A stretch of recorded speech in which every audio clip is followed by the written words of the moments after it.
Hello everyone, ಕರ್ತನಾದ ಯೇಸು ಕ್ರಿಸ್ತನ ಪರಿಶುದ್ಧ ನಾಮಕ್ಕೆ ಮಹಿಮೆ ಉಂಟಾಗಲಿ.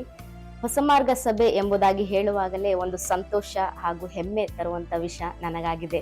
ಹೊಸ ಮಾರ್ಗ ಸಭೆ ಎಂಬುದಾಗಿ ಹೇಳೋದಕ್ಕಿಂತಲೂ ಅದು ಒಂದು ಆತ್ಮೀಕ ನನ್ನ ಕುಟುಂಬ ಎಂಬುದಾಗಿ ಹೇಳಲಿಕ್ಕೆ ನಾನು ಸಂತೋಷವುಳ್ಳವಳಾಗಿದ್ದೇನೆ. ಹೊಸ ಮಾರ್ಗ ಸಭೆಯಲ್ಲಿ ಪ್ರತಿ ಒಂದು ವಾರ ನಾವು ಹೋಗುವಾಗ ಕಲಿಯುವಂತ ವಿಷಯಗಳು, ಸಂದೇಶ ಎಲ್ಲವೂ ಸತ್ಯ ದೇವರ ವಾಕ್ಯದ ಮೇಲೆ ಆಧಾರವಾಗಿದೆ. ಸೊ ನಾವು ಮೆಸೇಜ್ಗೆ, ಸಂದೇಶಕ್ಕೆ ಎಷ್ಟು ಪ್ರಾಮುಖ್ಯತೆಯನ್ನು ಕೊಡ್ತೀವೋ ಅಷ್ಟೇ ಅನ್ಯೂನ್ಯತೆಗೂ ಕೂಡ ನಾವು ಪ್ರಾಮುಖ್ಯತೆಯನ್ನು ನಾವು ಅಲ್ಲಿ ಕೊಡ್ತೀವಿ. ಸೊ ದೇವರ ವಾಕ್ಯ ಹಾಗೂ ಅನ್ಯೂನ್ಯತೆ, ಪ್ರೀತಿ ಇದೆಲ್ಲ ಕೂಡ ಅಲ್ಲಿ ಒಂದಾಗಿರ್ತಕ್ಕಂಥದ್ದು ಆ ವಾರದಲ್ಲಿ ನಡೆಯುವಂತ ವಿಷಯವಾಗಿದೆ. ಇದು ಬರೀ ವಾರಕ್ಕೊಂದು ಸತಿ ಅಲ್ಲ, ಮತ್ತೆ ಕಲಿತಂತ ವಿಷಯವನ್ನ ನಾವು ಬುಧವಾರ ಲೈಫ್ ಗ್ರೂಪ್ ಎಂಬುದಾಗಿ ನಾವು ಹೇಳ್ತೀವಿ. ಅದನ್ನ ಲೈಫ್ ಗ್ರೂಪ್ ಅಲ್ಲಿ ಅದರ ಕುರಿತಾಗಿ ಸಂದೇಶದಲ್ಲಿ ನಾವು ಏನೆಲ್ಲ ಕಲ್ತಿದೀವೋ ಅದನ್ನ ಕುರಿತಾಗಿ ಕೆಲವು ಡಿಸ್ಕಷನ್ಸ್ ಇರುತ್ತೆ, ಕ್ವಶನ್ಸ್ ಇರುತ್ತೆ.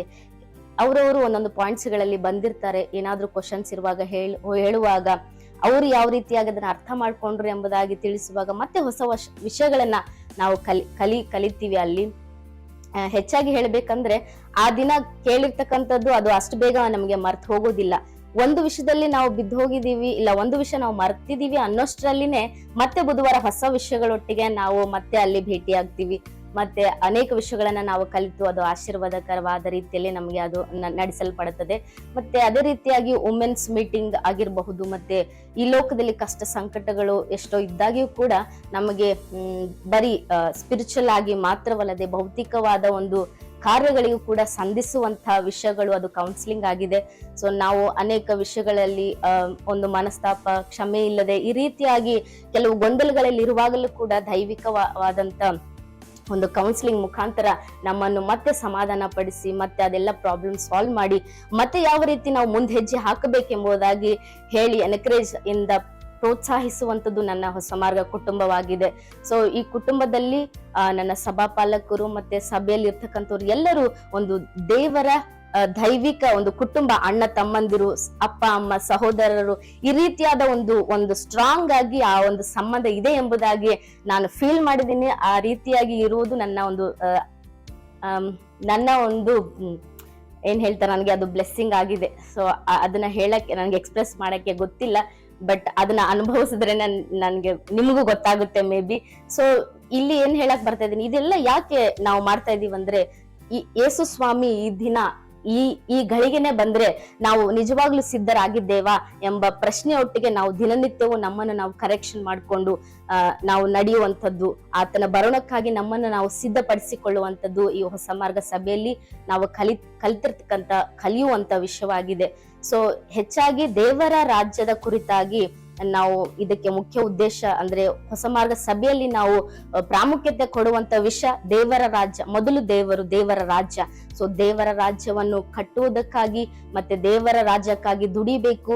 ಮತ್ತೆ ದೇವರು ಬರುವಾಗ ನಾವು ಸಿದ್ಧರಾಗಿ ಆತನೊಟ್ಟಿಗೆ ಎತ್ತಲ್ಪಡಬೇಕು ಎಂಬುದಾಗಿ, ಆತನೊಟ್ಟಿಗೆ ಮುಖಾಮುಖಿಯಾಗಿ ಆತನನ್ನು ನೋಡಲಿಕ್ಕೆ ನೀನು ಧೈರ್ಯವಾಗಿದೆಯಾ ಎಂಬ ಒಂದು ಕ್ವಶನ್ಸ್ ಇದೆ ಅಲ್ವಾ.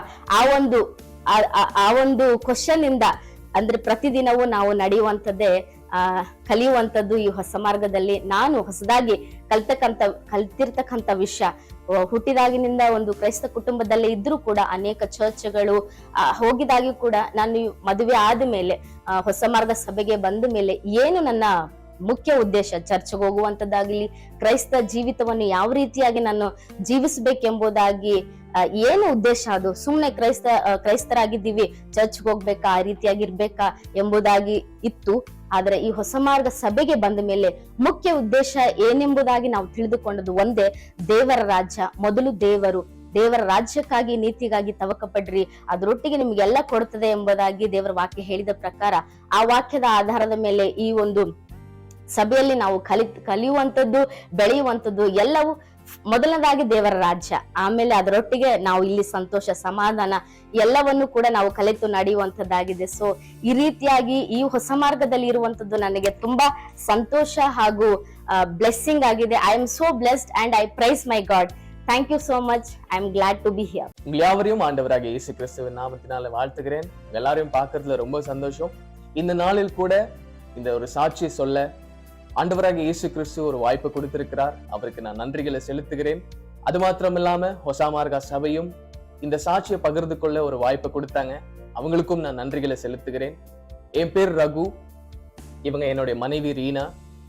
எங்களுடைய வாழ்க்கைகளை ஆண்டவர் அநேக அற்புத காரியங்களை செய்திருக்கிறார். ஆனால் ஒரு 2 வருஷம் முன்பதாக எங்களுடைய வாழ்க்கைகள் எப்படி இருந்ததானால், ஒரு சபைக்கு போய்கிட்டு இருந்தோம்.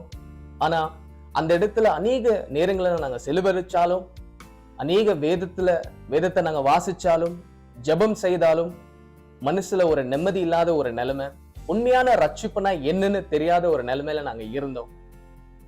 குடும்பத்துல சமாதானம் இல்லை, செய்யறதுக்கு வேலை இல்லை, அநேக லாசஸ பார்த்தோம். ஒரு கோலே இல்லாம, ஒரு ஃபோக்கஸே இல்லாத ஒரு நிலைமையில நாங்க எங்களோட நாட்களை செலவழிச்சிட்டு இருந்தோம். அநேக முறை வியாதிகளையும் நாங்க சந்திச்சிருக்கிறோம்.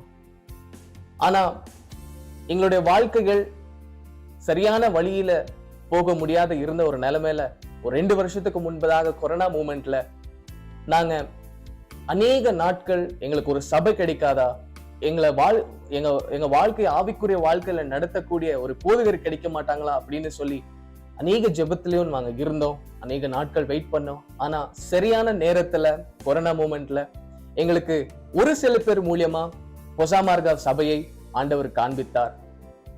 ஆனால் ஒரு நாள் நாங்க சபைக்கு போனதுக்கு அப்புறம் நாங்க பொசாமார்கா சபையில பிரமிச்சு போன சில காரியங்கள் என்னன்னு பார்த்திருக்கலாம்னா, பைபிளை தவிர வெளியில வேற எதுவுமே பேசினது கிடையாது.